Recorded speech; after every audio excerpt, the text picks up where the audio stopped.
All season long, the slogan for the Thompson Falls Bluehawks has been, "We're not done until we're number one." And after today's 40-8 victory in the Class C 8-man title game over Flint Creek, the Thompson Falls Bluehawks are state champs for the first time since 1975. Whether it was a 22-game winning streak, winning their fourth straight Frontier Conference title, and even reaching number 5 in the national rankings, there wasn't much that the Argos volleyball team didn't accomplish this season.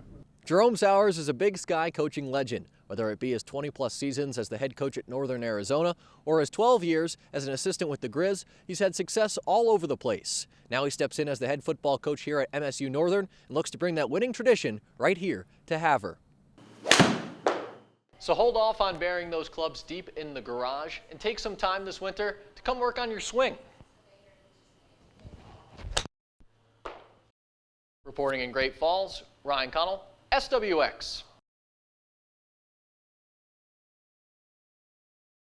Last night it was girls crosstown basketball at Great Falls High. Tonight it's boys crosstown hoops at CMR. And after having the first meeting postponed due to COVID, the anticipation and excitement has only mounted here in the Electric City as the Bison and Rustlers finally get their first crack at one another. Doesn't take much to get the crowd pumped up for crosstown, and the home court advantage was evident early on. Rustlers' defense leads to offense as CMR quarterback Cole Taylor drops a dime for Gavin Grosnick. Count it and one. Then Taylor, left open in the corner, buries the tray, and the CMR student section loves it as the Rustlers held a 9-point lead at the half. During halftime, CMR unveiled a new banner for Tennyson Hiller as she was named this year's Montana Gatorade Player of the Year for volleyball. As for the second half, the Bison pushed back hard in the third. Reed Harris with the above-the-rim block, then Sherwin Hayward hits the 3 and 1, and just like that, it's a 4-point game. But after that, it was all things Rustlers. Brogan Barnwell hits the reverse layup, and CMR rolls past Great Falls High 59-41. Battle of two undefeated teams in the Class C 8-man state title between Thompson Falls and Flint Creek. Thompson Falls already up 8-0 and looking for more. Ryan Bucher breaks loose for a 40-yard score down the sideline to put the Bluehawks up 14-0. Just before the end of the first half, Flint Creek gets on the board as Chase Goldaddy runs it in on the QB keeper, and they get the 2-point conversion to make it 14-8 at the half. But this one was all Thompson Falls in the second half. Ryan Bucher again finds his way through the Titans defense and takes it in for his third touchdown of the day to put the Bluehawks up 26-8, and that was all they needed as they count down the final seconds to their first state title since 1975.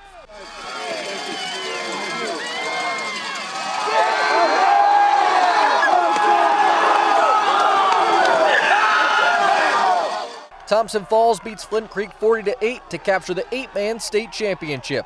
This one lived up to the hype, and it took lots of basketball to determine a winner. 30 seconds left in the fourth. Argos up 1. Parker Esri fights her way to the bucket for 2. Providence now up 3. Then with 11 seconds left, Carroll's Danny Wagner ties it with this triple, and we're going to overtime. In the extra frame, Providence went back to Esri, and the fifth-year senior delivered. She put together a career night in front of family and friends on senior night. But again, Carroll had a response. Sienna Swanik banks in the desperation 3 with 5 seconds left, and that forces a second overtime. With 6.2 seconds left in double overtime, Argos are down 1. They get one last chance. Esri gets it on the block. She's fouled on the way up with 1 second left. After making the first free throw to tie it, Parker Esri hits the second free throw for a career-high 39 points and to give UP the 1-point lead. On the ensuing inbounds, Carroll's final heave comes up well short, and number 19 Providence tops number 7 Carroll 93-92 in double overtime. I feel like I'm kind of at a loss for words.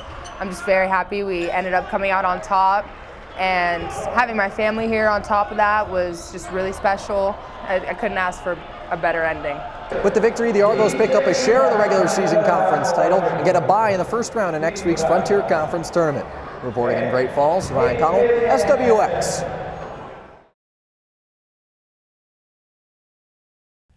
A fairy tale ending is one way to describe the Rustlers volleyball season for the Hiller family.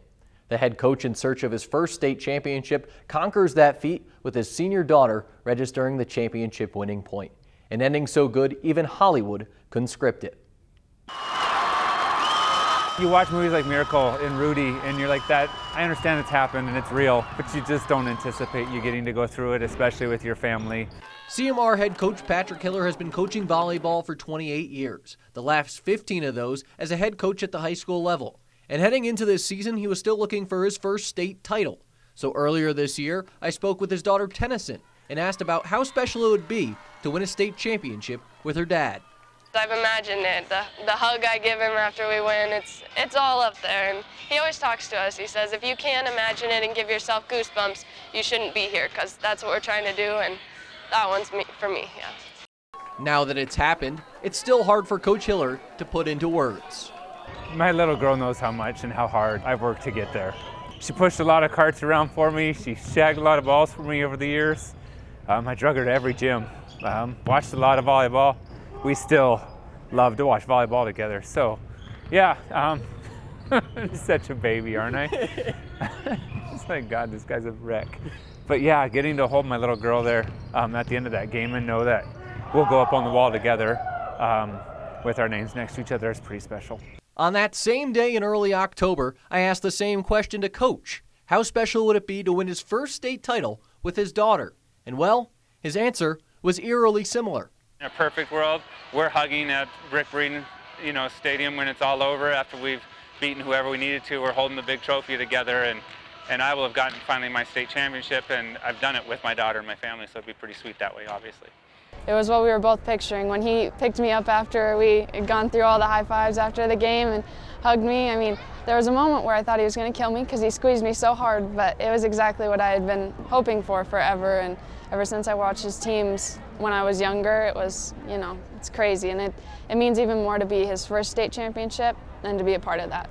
The cherry on top for this father-daughter duo was when Tennyson sealed the state championship for her father with the winning point. When our team finally started celebrating and I realized that it was over, it was like I couldn't have had more emotions flowing through me all at once. I was happier than I've probably ever been, and tears came instantly to all of us. I know there's that one picture of us all crowded down on the floor and crying together, but yeah, it was emotional and it was a great feeling. Some people call it luck, others may call it fate, but sometimes things just happen for a reason. And for the Hillers, this state championship puts an exclamation mark on a chapter of their relationship that both will never forget.